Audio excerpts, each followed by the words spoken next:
30 জনকে আটক করা হয়েছে। তারা ভোট কারচুপির চেষ্টা করেছিলেন। জানতে চাইবেন উপস্থিতি কেমন ছিল।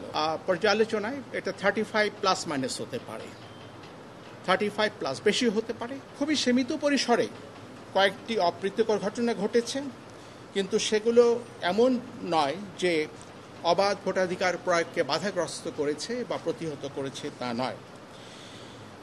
দিনভর গণমাধ্যমের মাধ্যমেও আমাদের চ্যানেলগুলো জাতিকে অবহিত রেখেছে আজকের যে 87টি উপজেলা নির্বাচনের যে গতি এবং অগ্রগতি সম্পর্কে।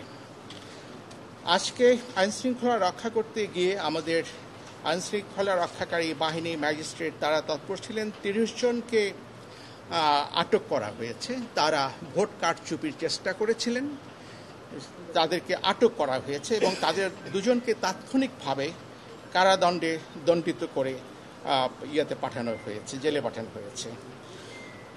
আজকে তেমন কোনো আহত হয় না, তবে প্রতিদ্বন্দ্বী প্রার্থীদের মধ্যে যে ধাওয়া পাল্টা ধাওয়া হয়েছে সেটার পরিপ্রেক্ষিতে 6 জন আহত হয়েছেন বলে আমরা জেনেছি। কেউ সহিংসতায় তেমন কেউ আহত হন নাই। আমাদের একজন সহকারী প্রিজাইডিং অফিসার আকস্মিকভাবে অসুস্থ হয়ে কিছুক্ষণ পরে উনি মৃত্যুবরণ করেছেন। আমরা অত্যন্ত দুঃখিত এবং তার আত্মার মাগফিরাত কামনা করছি। নানিয়ারচর নামে একটা জায়গা আছে, সেখানে রাঙ্গামাটির, সেখানে ইউপিডিএফ তাদের বেশ কিছু প্রভাব আছে।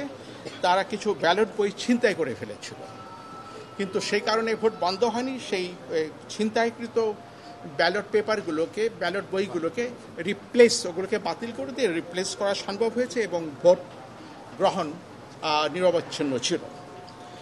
নানিয়ারচরের জাহানতলি ভোট কেন্দ্রেও 50-60 জন ইউডিএফ সদস্য তারা গণ্ডগোল করার চেষ্টা করেছিল, কিন্তু সেটাকে প্রতিহত করা হয়েছে।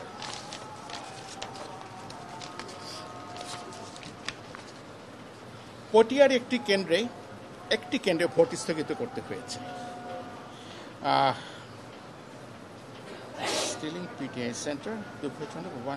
আরেকটি দুঃখজনক ঘটনা হচ্ছে একজন অ্যাসিস্ট্যান্ট প্রিজাইডিং অফিসার এবং এজেন্ট তাদেরকে গ্রেফতার করতে হয়েছে।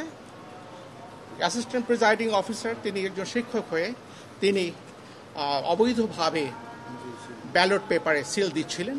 সেটি দেখা হওয়া মাত্রই জিনিসটি আইনশৃঙ্খলা রক্ষাকারী বাহিনীকে অবহিত করা হয়েছে, তাদেরকে গ্রেপ্তার করা হয়েছে।